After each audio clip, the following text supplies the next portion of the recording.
রিসেপশনে কিভাবে শাড়ি পরবো সেটা একদমই বুঝতে পারছি না। তো আজকে এই ডিজাইনটা তোমাদেরই জন্য, যারা রিসেপশনে কিভাবে বেনারসি শাড়ি পরবে ভাবছো এবং যারা ভাবছো একটু স্লিম দেখাবে সাথে টল দেখাবে, তো আজকে ডিজাইনটা কিন্তু তোমাদের জন্য। প্রথমেই দেখো বেনারসি শাড়িটাকে আমরা ওপেন করে নেব, তারপরে ঠিক ডান হাতের নিচে পেটিকোটের মধ্যে দিয়ে নিয়েছি, বাঁ হাতের নিচে পেটিকোটের মধ্যে দিয়ে নিচ্ছি।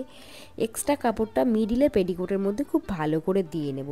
বেনারসি শাড়ি কিন্তু একটু মেস ছুঁয়ে থাকবে, এতটা বড় রেখে মানে নিচের দিকে লেন্থ রেখে কিন্তু টাক করবে উপরে। কারণ অনেক সময় কি আমাদের হাঁটাচলা করতে হয়, অনেক কাজ থাকে ওই সময়, তো সেই সময় যেন শাড়িটা বেশি উঁচু না হয়ে যায়, পা দেখা গেলে বাজে লাগে। এবার দেখো পিছন দিক দিয়ে এক রাউন্ড ঘুরিয়ে সামনে প্রথমে যেখানে টাক করেছিলাম সেখানেই এক্সট্রা কাপড়টা টাক করার পরে এখন ছোটো ছোটো করে ধরতে ধরতে একদম চলে এলাম আঁচলে। এখন রেডি করবো আমরা আঁচলটা। আঁচলটা ঠিক এভাবে ধরে নেব। দেখো সামনে দুটো আঙুল এভাবে বাড়িয়ে নিয়েছি, প্রথম একটা ভাঁজ এরকম ছোট্ট করে রেডি করে নেব, পরপর একইভাবে এখানে কিন্তু আমরা রেডি করব। বিয়েতে তো আমরা আট পৌড়ে পরি, আর আট পৌড়ে প্রচুর ডিজাইন আমি আমার চ্যানেল অলরেডি দিয়ে দিয়েছি, এবং গায়ে হলুদেরও শাড়ি আমি দিয়ে দিয়েছি। কত রকমভাবে তোমরা গায়ে হলুদের নতুন নতুনভাবে ডিজাইন করতে পারো। অবশ্যই কাজলস বিউটি টিভি চ্যানেলটা একবার ফলো করো, তোমরা অনেক অনেক সুন্দর সুন্দর শাড়ি ড্রাপিং দেখে শিখতে পারবে। এবং যারা আর্টিস্ট আছো, যারা শাড়ি পরাচ্ছ ব্রাইডদেরকে, তোমরাও কিন্তু দেখে এখান থেকে শিখতে পারবে কিভাবে সুন্দর করে একটা শাড়ি ড্রাপিং শিখে নিয়ে একটা ব্রাইডকে তোমরা রেডি করতে পারবে। দেখো আমি খুব স্টেপ বাই স্টেপ এখানে দেখাই এবং সাথে মুখে বলে দিই, যেটা তোমাদের বুঝতে সুবিধা হয়, যে কারণে তোমরা আমাকে এত এত ভালোবাসা দাও, যে তোমাদের বুঝতে নাকি খুবই সুবিধা হয়। তো দেখো ছোটো ছোটো করে ভাঁজ এখানে রেডি করার সাথে সাথে কিন্তু অবশ্যই একটু করে সেফটি পিন এখানে পিন আপ করে রাখবে, তাহলে ভাঁজগুলো সুন্দরভাবে রেডি হয়ে থাকবে। তো দেখো এবার আমরা কিন্তু কাঁধের উপরে তুলে নেব। যারা অন্যকে পরাচ্ছ সেম একইভাবে পরাবে। কাঁধের উপর তুলে দেওয়ার পরে ঠিক সামনের দিকে পার্টটাকে একবার মেজারমেন্ট করে নেবে, যে পার্ট যত সরু আছে উপরের ভাঁজগুলো কিন্তু আমি সরুভাবেই রাখবো। এই যে পাড়ের তলে একটা হাত দিলাম, আর এই দিকে সোজা দিকে একটা হাত দেবো, উল্টো দিকে একটা হাত দিলাম আর সোজা দিকে একটা হাত দিলাম। সেম একইভাবে একটা একটা করে শাড়ি এরমভাবে ধরছি, সোজা আর এদিকে উল্টো, ডান হাত আর বাঁ হাত ওপর নিচ করছি। এভাবেই কিন্তু তোমরা বুঝতে পারবে প্রত্যেকটা ভাঁজ সুন্দরভাবে ছোট্ট ছোট্ট করে কিন্তু ধরা হয়ে যাবে।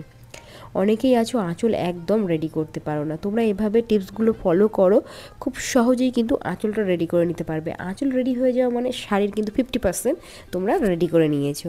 সেম একইভাবে যতটা তোমাদের আঁচল প্রয়োজন ঠিক ততটাই কিন্তু এভাবে রেডি করবে। ওপরের পার্টটা সবসময় একটু সরু করেই নেবে, কারণ এখন সরু করে ভাঁজটা বেশি ভালো লাগে, বেশি বড় বড় ভাঁজ হলে দেখতেও ভালো লাগে না এবং ধরতেও অনেকের অসুবিধা হয়। আর যতটুকু ধরছো অবশ্যই সেফটি পিন বা হেয়ার ক্লিপ যে কোনো কিছু দিয়ে একটা এখানে আটকে রাখো। এখানে পিছনে আমি দেখে নিয়েছি মোটামুটি আঁচলটা বড়ই আছে। এবার আমরা কুঁচিটা রেডি করব।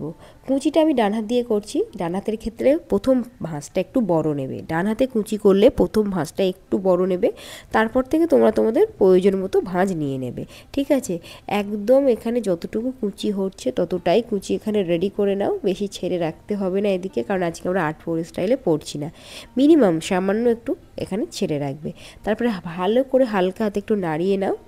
নাড়িয়ে নিলে কি হবে, কুঁচির ওপর থেকে নিচ পর্যন্ত ভাঁজগুলো তোমাদের দেখে বুঝতে এবং ধরতে সুবিধা হবে। চেষ্টা করো ওপর থেকে নিচ পর্যন্ত একবার হাত দিয়ে এরকম সোজা টেনে দেওয়ার। এবার এক্সট্রা কাপড়টা পেটিকোটের মধ্যে ভালো করে টাক করে নাও দেখি। দেখো এখানে একটু ছড়িয়ে দেবে, নাহলে কিন্তু আমাদের টামিটা আবার উঁচু উঁচুও লাগতে পারে। চারিদিকে ছড়িয়ে দিলে, এদিকে দেখো এক্সট্রা কাপড় আছে, এটা দেখতে কিন্তু একদমই ভালো লাগে না, এটাকেও সাইডে এভাবে ছড়িয়ে দেবে যেভাবে আমি দেখিয়ে দিলাম, দেখতে পেলে। এবার দেখো এখানে যখন কুচিটা রেডি হয়ে যাবে, আমরা এখন আঁচলটাকে রেডি করব। আঁচলের মাথা তো এত সময় পিছনে রেখেছিলাম, এখন কিন্তু আঁচলের মাথা সেম একইভাবে আমরা সামনে নিয়ে আসব। সামনে অনেক সময় খেয়াল করবে হাঁটুর নিচ পর্যন্ত যেন আমাদের আঁচলের মাথাটা থাকে। তারপর শোল্ডারের ওখানে একটা সেফটি পিন পিন আপ করে নিয়েছি। ধারে ভাঁজগুলোকে আরও একবার ঠিক করে নেব, যে ভাঁজগুলো ছিল সেটাকে জাস্ট একটু ঠিক করে নিয়ে এখানে আমি হাত দিয়ে চেপে নিচ্ছি। চাইলে এখানে একটা সেফটি পিন পিন আপ করে রেখে দাও, কোনো অসুবিধা নেই। আমি যে পিন আপটা করেছিলাম সেটা কিন্তু দেখো পিছন থেকে আমি কিন্তু ওপেন করিনি। এখন সামনের দিক থেকে যে দুটো পিন আপ করেছিলাম সেই দুটো পিন কিন্তু এখানে এখন আমি ওপেন করে নেব। নেওয়ার পরে ওপরে যে ভাঁজটা আছে এই ভাঁজটাকে কিন্তু আমরা টেনে পিছন দিকে নিয়ে যাব। এই জায়গাতে তোমরা অনেকেই কিন্তু গন্ডগোল করো এবং কমেন্টস করেছো, দিদি পিছন দিক দিয়ে কীভাবে নিয়ে গেলে বুঝতে পারলাম না। খুব ভালো করে দেখো, আমি বাঁ হাত দিয়ে টেনে নিয়ে যাচ্ছি, বাঁ হাত দিয়ে টেনে নিয়ে যাচ্ছি বাঁ সাইডে। এবার এখানে তোমরা কি করবে, খুব টাইটভাবে টেনে আনবে। এখন তোমরা এইভাবে ভাঁজটাকে রেডি করতে পারো, বা পরে আঁচলটাকে আবারও সুন্দর করে রেডি করে নেবে। এভাবে ওপর থেকে নিয়ে দেবে না, খুব ভালো করে খেয়াল করো। এখানে কিন্তু এই ভাঁজটার তলা থেকে আঁচলের মাথাটাকে আমি নিয়ে আসবো। এনে আমাদের যে এক্সট্রা পেট আছে যে দেখা যাচ্ছে, তোমরা অনেকেই বলো, তোমরা কিন্তু এখানে আঁচলের মাথাটাকে খুব ভালো করে কভার করে নেবে তোমাদের পেটটা যাতে না দেখা যায়। তারপরে এখানে একটা সেফটি পিন দিয়ে দেখো এই কুঁচির সাথে এখানে পিন আপটা করে নেবে। এখানে কিন্তু পিন আপটা দেখা যাবে না, পরে শাড়ির আঁচল এখানে পড়ে যাবে, কোমর বন্ধনী পড়বে, পিন আপ কিন্তু একদমই দেখা যাবে না। তো দেখতে পেলে পিন আপ করার পর এটা দেখে নেবে যেন টাইট থাকে। ঠিক আছে, এটা যখন টাইট হয়ে যাবে, এখন আমরা এই যে আঁচলে যে ভাঁজগুলো ছিল সেগুলোকে এখন আমরা ঠিক করব। তোমরা কিন্তু বাঁ সাইডের আঁচলটা যেটা পিন আপ করলো ওটা কিন্তু খুব টাইটভাবে রাখবে, না হলে কিন্তু এদিকে লুজ হয়ে যাবে, এই প্রত্যেকটা আঁচলের ডিজাইন ভালো লাগবে না। এখানে দেখো যত সুন্দরভাবে এখানে যে ভাঁজটা পড়েছে এভাবেই থাকবে, তার কারণ ওদিকে কিন্তু আমি টাইট করে নিয়েছিলাম। আর এটাকে একটু হাত দিয়ে যখন চেপে দেবো না, ভাঁজটা এইভাবে সুন্দর করে প্রায় তোমাদের 5 থেকে 7 ঘন্টা শাড়ি রাপিংটা এভাবেই থাকবে। তারপরে সুন্দর একটা কোমরবন্ধনী পরে নিলে তো আমার প্রিয় দর্শক তোমাদের মন মতো হলো ডিজাইনটা। আর দেখো এই ডিজাইনটা তোমরা কিন্তু যারা ব্রাইডরা আছো রিসেপশানের দিন পরতেই পারো, ভীষণ সুন্দর লাগে বেনারসি শাড়ির সাথে এই ডিজাইনটা। বা তোমরা যারা ওকেশানে যাচ্ছ, বিয়ে বাড়িতে যাচ্ছ, টিনেজাররা আছো, ভাবছো কী ধরনের একটা শাড়ি রাপিং করলে ভালো লাগে, আমরা একটু শর্ট হাইটের আছি, তাদের বলবো এই ডিজাইনটা তোমরা করো, তোমাদেরকে টল দেখাবে, সাথে স্লিমও দেখাবে।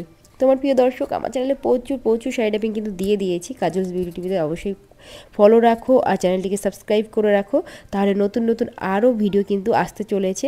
তো আজকের মতো করবো টাটা, দেখা হচ্ছে আবার একটা নতুন ভিডিওতে, তো সময় ভালো থেকো।